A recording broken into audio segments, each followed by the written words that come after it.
RBM news में आपका स्वागत है। मैं सुरेंद्र प्रताप पेश करते हैं एक रिपोर्ट।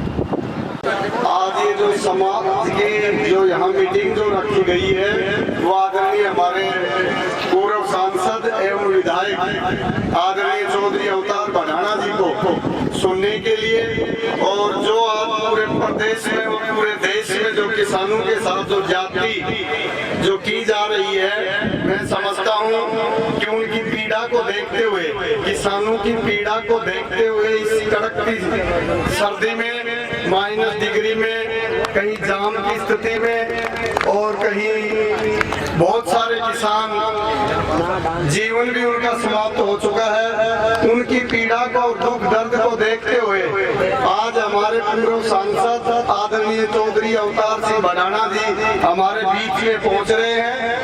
आपके बीच में जिनका इंतजार था बड़े प्यार से पहुंचे हैं, ताली बजा करके हमारे बढ़ाना साहब का सम्मान। किसान एकता जिंदाबाद, किसान एकता जिंदाबाद, किसान एकता। आज इस पावन धरती के ऊपर महाराज गुरु नरेश दास जी की कृपा से बड़े ही सौभाग्य और गौरव की बात है कि आज आपके बीच में जो शख्सियत आपके बीच में बैठी हुई है, मैं समझता हूं कि अगर इनकी जीवनी के बारे में मैं आपको बताना शुरू करूंगा तो पूरी रात निकल जाएगी। बुजुर्गों, नौजवान साथियों, माताओं, 1988 में मात्र 31 साल की उम्र में परम सम्मानीय आदरणीय आपके आशीर्वाद और आपके प्यार से स्वर्गीय इस हरियाणा प्रदेश के स्वर्गीय चौधरी देवीलाल जी उप प्रधानमंत्री थे। उन्होंने इनकी ताकत को देखकर 1988 में कैबिनेट मंत्री का दर्जा दिया, मात्र 31 साल की उम्र में। 1991 से लेकर और 2014 तक सबसे बड़ी पंचायत में 4 बार लोकसभा का सांसद चुनकर सबसे बड़ी पंचायत में आपके आशीर्वाद से पहुंचे। ये वही बढ़ाना जी है जो हमारे राजस्थान में मेरी समाज के वीर बहादुरों के साथ जो अन्याय हुआ तो हेलीकॉप्टर के द्वारा 100 फुट की दूरी से ऊपर से कूदकर समाज की बीच में पहुंच गए थे। बड़े ही सौभाग्य और फख्र की बात है कि एक महान शक्ति, एक शख्सियत जो इस समाज के गौरव है, वो आज हमारे इस छोटे से गांव आसरवास गांव में पधारे हैं। एक बार जोरदार ताली बजाकर इनका स्वागत कर दें। आज जो आपके बीच में पहुंचे हैं, मैं समझता हूं कि आज पूरे हिंदुस्तान में किसान भाइयों की पीड़ा देखकर, उनके दुख और दर्द को देखकर, उनकी पीड़ा इनसे सहन नहीं हुई। भारतीय जनता पार्टी के विधायक उत्तर प्रदेश से होते हुए मीरापुर से विधायक हैं, अपना इस्तीफा सरकार को सौंप दिया कि मैं तो मेरे किसान भाइयों के बीच में जाऊंगा। या तो उनका समाधान करो, इस बिल को वापस लो, ना मुझे कुछ नहीं चाहिए, ना राज चाहिए, ना पाठ चाहिए, मैं मेरे किसान भाइयों के बीच में जाऊंगा। तब से लेकर आज तक पूरे हिंदुस्तान में एक एक किसान के पास जाकर अपना समर्थन दे रहे हैं। हुआ था इस आंदोलन को आगे बढ़ाने के लिए पूरे हिंदुस्तान के आंदोलन के जो मुखिया थे, उन्होंने मुझे कहा कि बढ़ाना जी, जो किसान मर जाएगा, जो गरीब मजदूर कहीं का नहीं रहेगा, और जो अडानी और अंबानियों की गुलामी करनी पड़ेगी। जो किसान खड़ा है, शहीद आजम भगत सिंह की धरती से ये सरदार आपको जगाने आ रहे हैं, और तुम एक बड़ी कौम के सरदार हो, तुम उस मोर्चे पर आके काम करना शुरू करें। मैंने कहा कि आपको मैं एक वचन देता हूं कि जो सबसे कठिन मोर्चा है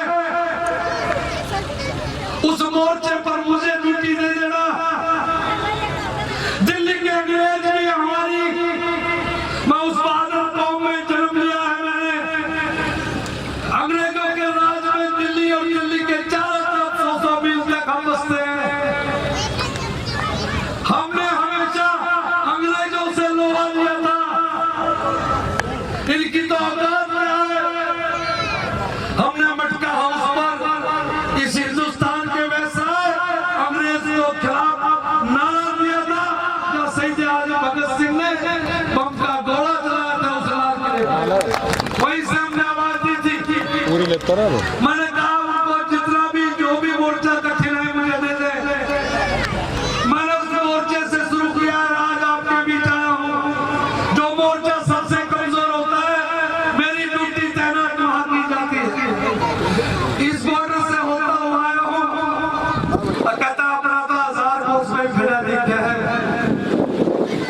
और मेरे पास कोई ताकत नहीं, मेरी कोई औकात नहीं। मेरी 4 पीढ़ी में कोई गांव का पंचायत का मेंबर नहीं बना कोई। इन किसानों ने, इन गरीबों की दुआओं ने मुझे पहली बार आदरणीय चौधरी देवीलाल जी ने तुम्हारे लिए, तुम्हें किसान की पहचान करने के लिए आपके इस बेटे को बिना मिलने हुए देश का, हरियाणा का गृह मंत्री बनाया था। और दूसरा काम किया था जिन्होंने आपत्ति की थी मेरे गृह मंत्री बनने पर, उनको लताड़ मारी थी। नोबलाई मेडल का होम मिनिस्टर क्यों बनाया? तो देवीलाल जी ने कहा जो हरियाणा के लोगों ने मुझे सीएम बनाया है, मैं इस बटाना को सीएम बनाऊंगा।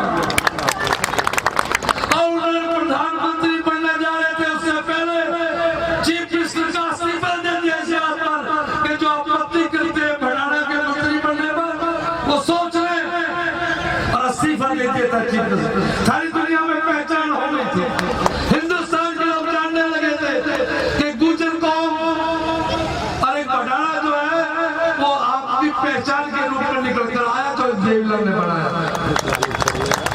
आज उन किसानों ने मुझे भरोसा किया है, मुझ पर विश्वास व्यक्त किया, मुझे एकजुट की जिम्मेदारी दी है। हमेशा राज में राजनीति में जात और बिरादरियों का दमदमा चलता रहा। ये पहले 100 साल पहले कोई आंदोलन चला था लाहौर से, या आज दोबारा ये किसी जात का, बिरादरी का, किसी समुदाय का आंदोलन नहीं है, ये किसान का आंदोलन है। 36 बिरादरी जब तक इसका किसान आंदोलन नहीं जुड़ेगी तब तक हमारी बात दिल्ली की सरकार हुकूमत नहीं सुनेगी। हमारी जीत उस दिन होगी जिस दिन आप घरों से निकल लोगे। 36 बिरादरी के लोगों इस आंदोलन में आ गए हो। ये मार बहने और बच्चे जो आज मुझे आशीर्वाद देने आए हैं, ऐसे ही लाखों बच्चे और मार बहने उन सड़कों पर बैठे हैं सारी दिल्ली और दुनिया में।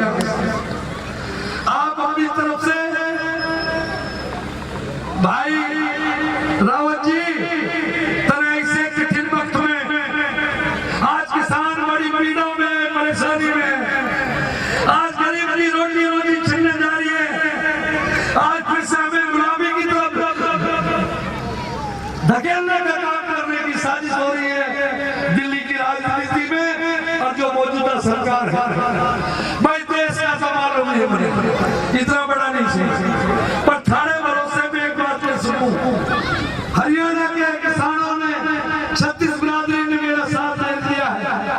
तो मैंने 36 बिरादरी को रोकते पर जंतर में खड़ा होकर कहा था कि किसान की जब तक जीत नहीं होगी उतना घर नहीं बढ़ूंगा, और जिस दिन किसान की जीत हो जाएगी भाई उससे पहले, सबसे पहले इस मंच से कह दे रहा हूं, ये खट्टर पट्टर की सरकार ढूंढने नहीं मिलेगी।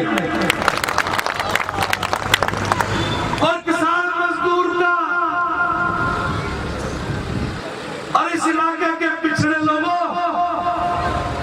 इस हरियाणा में 6 महीने में राज कायम करूंगा, राज कायम करूंगा।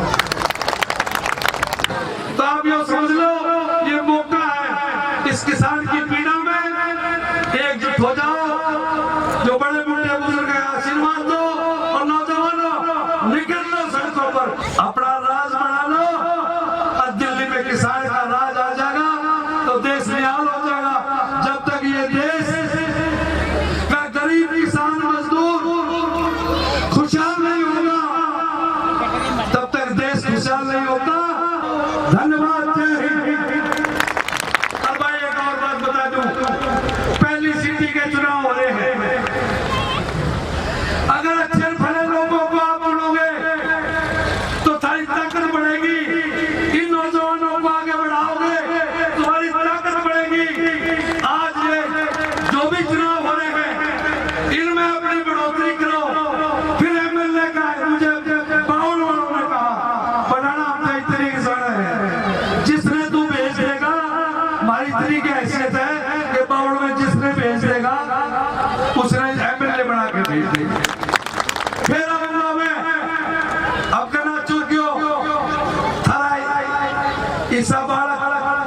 इस चुनाव में जिता लो, और 6 महीने भीतर सरकार तोड़ूंगा, और 1 साल में भीतर राज बढ़ाना का फिर से चुनाव कराऊंगा, और अपने अपने एमएलए बना देना 36 बिरादरी के, जिनमें थारी इज्जत करे, जो थारी सेवा करे। इसे छोड़ो इन मुफ्त खेलों को, और इन लोगों को जो जातिवाद का करे थे, जात की बात करे, किसी की बात करे। भाई तुम तक किसान और मजदूर की बात करो और आगे बढ़ो। धन्यवाद, जय हिंद। आज पूरे देश का किसान बड़ी पीड़ा में है। जो हमारा आंदोलन हो रहा है, इस सरकार ने हमारे हितों को आने वाली पीढ़ियों के सामने एक चुनौती खड़ी कर दी है, और ऐसे बिल लाने का काम किया है जिससे हमारा नस्लें भी नष्ट हो जाएंगी, किसान और गरीब मजदूर मर जाएगा, उद्योगपतियों का राज आ जाएगा। जब तक मैं ऐसा मानता हूं कि जब तक किसान और मजदूर और गरीब की खुशहाली नहीं आएगी तब तक देश मजबूत नहीं हो सकता। मैं इसी को लेकर, इस पीड़ा को लेकर पूरे देश में किसानों के आया हूं। मैं पार्टी दलों से और पदों से ऊपर उठकर मैं किसान की इस पीड़ा में खड़ा हूं और अपील करने आया हूं अपने समाज से, अपने लोगों से, अपने सपोर्टरों से कि उस दुख की घड़ी में, तकलीफ में वो ज़्यादा से ज़्यादा नौजवान सड़कों पर निकले और अपनी राज की खातिर और अपने सम्मान की खातिर। कहते हैं दुनिया में 2 ही चीज़ बची होती है। अवतार सिंह बढ़ाना के पास से 2 चीज़ बची हैं, एक उसकी ज़मीन कायम है, एक ज़मीर कायम है। जब तक जिस नेता की ज़मीन और ज़मीर बची है उसका सब कुछ है, और जिसने ज़मीर बेच दी और जिसने अपनी ज़मीन बेच दी उसका कोई कल्याण नहीं कर सकता भगवान भी। सरकार भी अड़ी हुई है, किसान भी अड़े हुए, तो समाधान कैसा निकलेगा? अरे समाधान आपे लिखा गया है ना। जब किसान दिल्ली घेर लेगा तो राज तक हाल जाएगा। ये फोर्स पुलिस में कौन लोग हैं? अरे फौज में हमारे भाई है ना, किसान का बेटा फौज में है, खुद बीजेपी में थे। अरे बीजेपी में थाना में छोड़ा, राष्ट्र कारकांडी में था। अगर किसान, मैं एमएलए था उत्तर प्रदेश में, वो भंग हो चुका आपका भी। मोह नहीं भंग हुआ मेरा।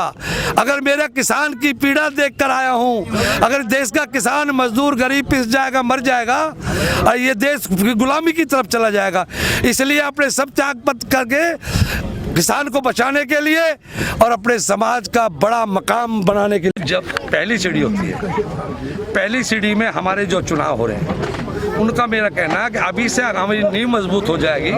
वो होनहार नौजवानों को जो किसान का दर्द, गरीब का दर्द, पिछड़ों का दर्द रखता है, ऐसे लोगों को राजनीति में लाना चाहिए। चोर और लुटेरों को राजनीति से दूर रखें। अगर आपको हमारी न्यूज़ अच्छी लगे तो प्लीज़ RBM न्यूज़ को ज़्यादा से ज़्यादा लाइक, सब्सक्राइब एंड शेयर करें।